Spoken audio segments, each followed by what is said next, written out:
Good day, everyone. Welcome to the Beef Brunch News update for this week. I've got to tell you, kind of got the B team, or maybe we may be down to the C team today.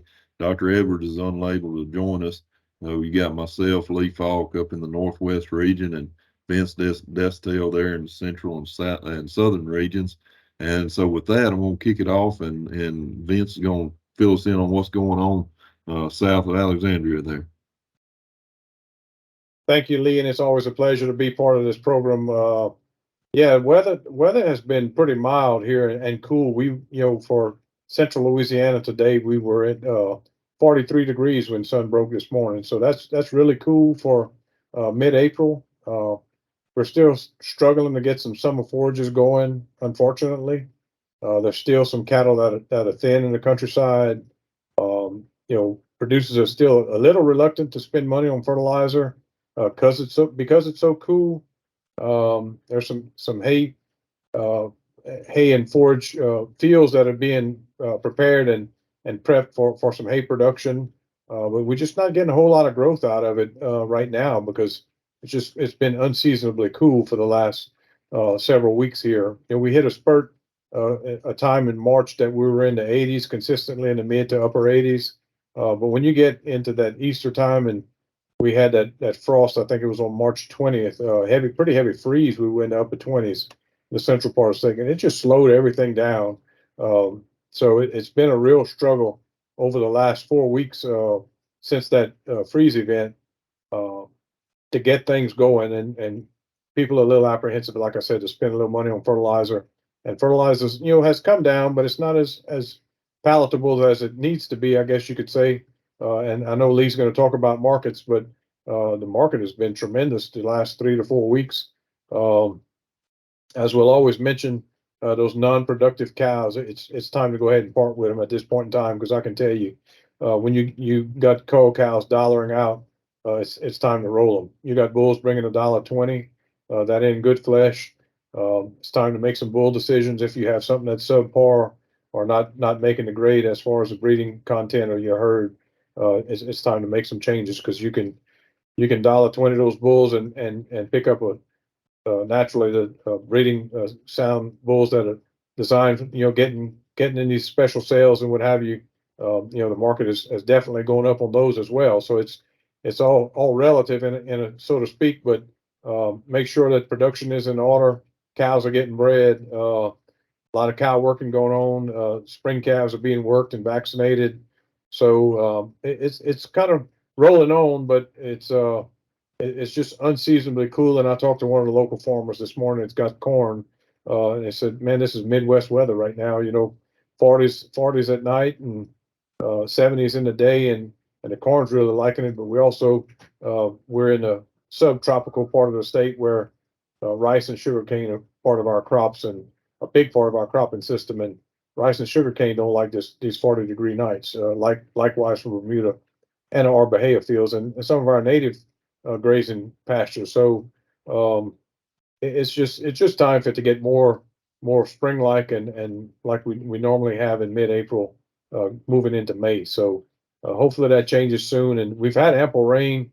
We had 1.5 to 2 inches in areas with Saturday morning's rain, and then the front came through Saturday evening, and the wind blew out of the north and kind of tidied things up. But it's pretty wet. Most of our cropping areas are wet, keeping people out of the fields. Likewise in our pastures, and uh, considerable amount of hay plantings going to take place this year. I've had a number of calls on getting some ground ready and soil fertility issues and putting lime out. And by golly, that lime has skyrocketed too. I'm told it's applied $70 a ton right now. So, um, but I mean, if you're in the cow business and you can generate some money by these better prices, it might be time to go ahead and make that lime application. So, but that being said, we generally, the southwest part of the state. I'll speak for those guys a little bit further south than where I'm sitting. But one of those rain events we had last week, they got up to 12 inches of rain in some areas, which was really really too much. I mean, it's anything over 3 or 4 inches after being dry, and you get a 12-inch rain event. That's extremely too much. So hopefully we get into a better normal and more normal weather pattern moving forward here. So a couple of special sales, and Leo will talk about some of those as well, I'm sure. But we had two specials in Opelousas on Saturday, well, Friday night in Kinder, and Opelousas, those pairs and cattle that are in production, brought some really good prices, um, extremely good prices, I guess you could say. Regular run sales, people are very happy with the calf prices. Hopefully that continues. But we need to keep it in check, I guess, because we don't want it to get too high. I mean, because the consumer end of things is going to get out of whack pretty quick, on those kind of prices. So hopefully we can continue and sustain the high prices with the high cost of inputs and move forward with a productive year. That's all we could hope for. That's about all I have, Lee. Thank you, Vince. Appreciate your insight and what's going on down there. I'll kind of provide just a brief update as far as what's going on in Northwest Louisiana and Northern Louisiana, and also touch just a little bit on some market stuff. As Vince stated, these markets are fantastic, folks. If you hadn't been paying attention and kind of noticing how things are going, really good. Up this way, plenty of moisture for sure. Been getting regular rainfall, some storm system move through.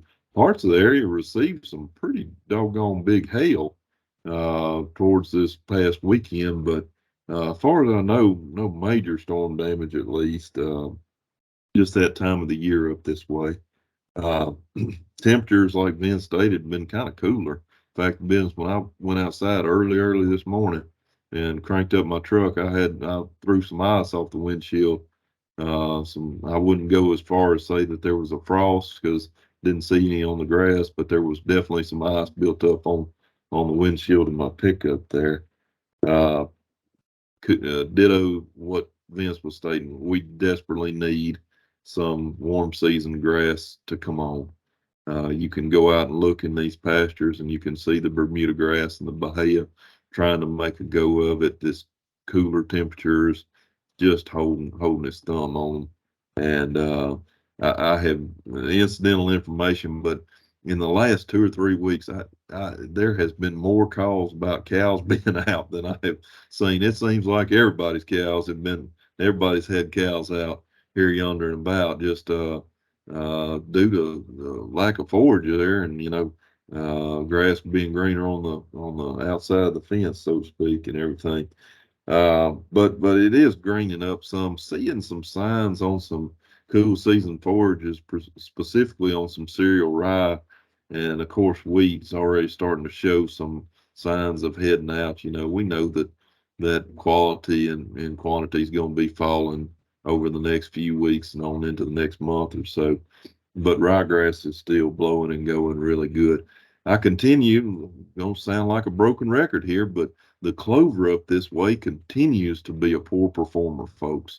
Um, in certain pockets of northern Louisiana, I've heard of some pretty decent clover, but by and large, clover has really disappointed us this springtime, I would say. Hope for a little bit better in the next couple of weeks there. Some baleage is getting put up.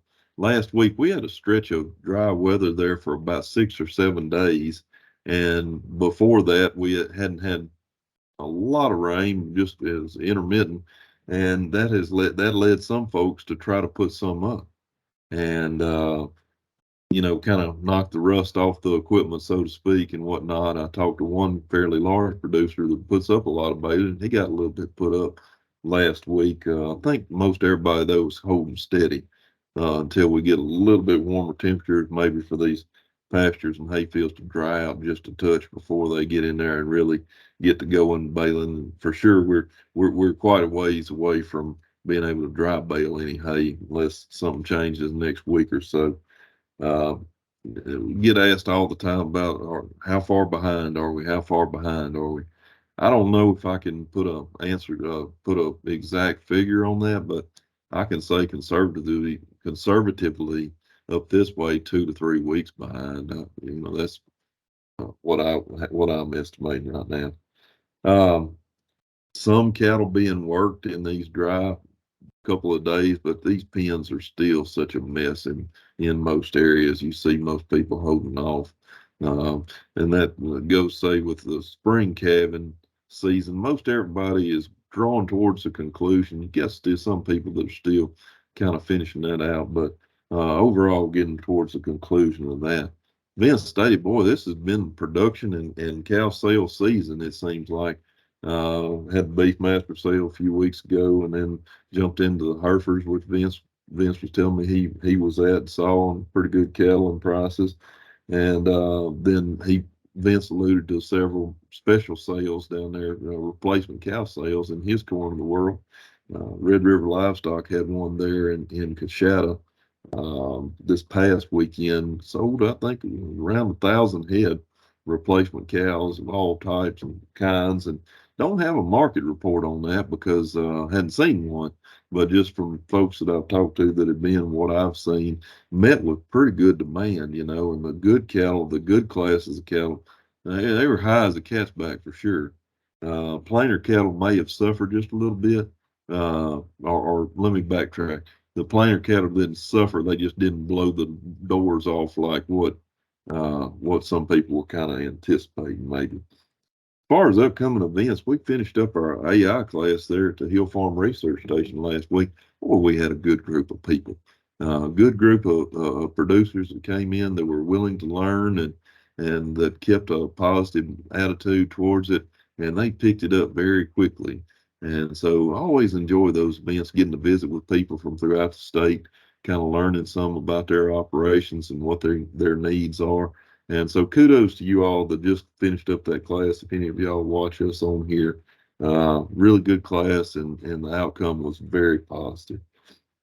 As far as upcoming events in the Northwest region, we have a beef and forage field day. I know we've talked about it on past news updates. Coming up on Thursday, April the 27th. So a week from this upcoming Thursday. That's Thursday, April the 27th, there at the Hill Farm Research Station there in Homer. We've got several different topics we're going to talk about. We're going to be discussing clover limitations. Dr. Wink Allison is going to be talking about that. Dr. Buddy Pittman is going to be talking about some opportunities for native grasses. Dr. Ron Strahan will be giving a weed control update and talking about some different options there. We're going to be discussing some new antibiotic rules, which are coming, folks. These new antibiotic rules are coming pretty fast now, and some general herd health updates. Also going to be looking at some drones for use for pasture weed control. Really looking forward to that demo. But I want to say best point for last, maybe. So if you will, our keynote speaker is going to be Corbett Wall, DV Auctions. Puts out the daily feeder flash. Many of you may tune into. He's going to be with us giving a cattle market update, kind of where we're at on market and where he sees us going. So really looking forward to having Corbett there at the research station in Homer on April the 27th. As far as markets go, I'm sorry I missed our last news update. We were busy with some field day prep work, and time got away from me, and I wasn't able to join you all. But the time before last, I told y'all I started taking some averages on these market reports from the Louisiana sale barns and auction markets, and kind of trying to compile them into a statewide average on these feeder cattle prices, on these calf prices specifically. Uh, I added my disclaimer week, the news update before last. I'm going to add it again. Folks got to realize that Louisiana does not have mandatory reporting on these prices. We don't have an official standardized price reporting mechanism in place, and so all these figures, of course, that I compile these results from are self-generated. Basically, the livestock auctions generate them and put them out, and don't have data on every sale barn. I'm just going to tell you. So I take what I can get, and I try to compile it in as good a form as I can for you folks. So we're looking at 500 to 600 pound steers, and this is for the period ending on Saturday. So this will be last week. 5 to 6 weight steers brought a range of $1.42 per pound up to $2.11 per pound. On the heifer side of things, 5 to 6 weight heifers brought $1.26 to $1.82 per pound. So we're seeing some really good prices on these calves. Dr. Edwards not able to be with us today, and so she did send me some market updates, and I'll try to breeze through it real quick for y'all from her side of things. Slaughter volumes for this past week were 603,000 head. That's down 41,700 head from the previous week, decreased compared with the same week last year as well. Choice box beef closed the week at $297.91. That's increased $9.45 from the previous week, with a spread of $16.01. That's increased $4.09 compared to the previous week. Also, $3.32 higher than the 5-year average for the same week. As far as the National Weekly Direct Slaughter, negotiated purchase reports on confirmed 86,778 head. Texas Panhandle on Wednesday, negotiated cash trade was moderate with good demand. For the week, live purchases traded $5 higher at 175. Pretty good money, folks, when we're talking about 175. In Kansas, for the week, live purchases traded mostly $5 higher at 175, with a few up to 183. In Nebraska, weekly live purchases traded 7 to 8 higher, 182 to 184. A few pins trading up to 186, and dress from 180 to 184. A few up to 185. 5 to 600 pound steers, medium and large, from number 1s and 2s, sold an average of 231. That's steady compared to the previous week. 7 to 800 pound feeder steers, medium and large 1s and 2s, sold an average of 188. It's about $4 higher than compared to the previous week. The lean cull cows, thin condition, ended the week at 89 cents a pound. Bone and utilities, moderate condition, ended at 98 cents a pound. And breakers, the high condition end, ended the week steady at $1 a pound. Folks, these feeder, these cull cow prices, we just broke record. Vince stated it. I don't know what else that can be said, folks. If you're holding on to cows that shouldn't be in your herd, these unproductive members, these old cows that should have made a trip to town, folks, there's no reason to hold them. These prices are phenomenal, especially if you can keep some heifers and kind of bring in a new generation. You can use some of those cull sales to make up for keeping some more additional heifers if you got good heifers to keep. And with that being said, that's all I have. Maybe next time you'll have a better crew to deliver this news update. Vince, you have anything else? No, Lee, I think you pretty well covered it all. And again, we just want to remind everybody to take advantage of these high prices. You know, if you got to make some amends at your lending institution, or you need to get that fertilizer bought up or prepaid, it might be a good time to do it. A lot of these companies will offer some prepay options on buying your inputs. If it's a fertilizer or chemical prices that you're comfortable with and you have the money in hand, it might be a good time to use those options. And fuel prices, it seems like fuel prices to the consumer are somewhat on the rise, but on the farm level, I mean, it's still palatable. I said it's in the $3 range for farm fuel as far as red diesel, and it might be time to buy up what you need for the year. If, as we get closer to hurricane season, you know what fuel prices typically do if we get a hurricane in the Gulf. So might be advantageous to buy up some fuel right now. Sure, some good advice. Sure, good advice. Well, with that being said, that's all we have for this week's news update. You got something else, then? No, sir. Okay. Well, y'all have a good week, and hope to see you soon at one of our events. And be careful. God bless.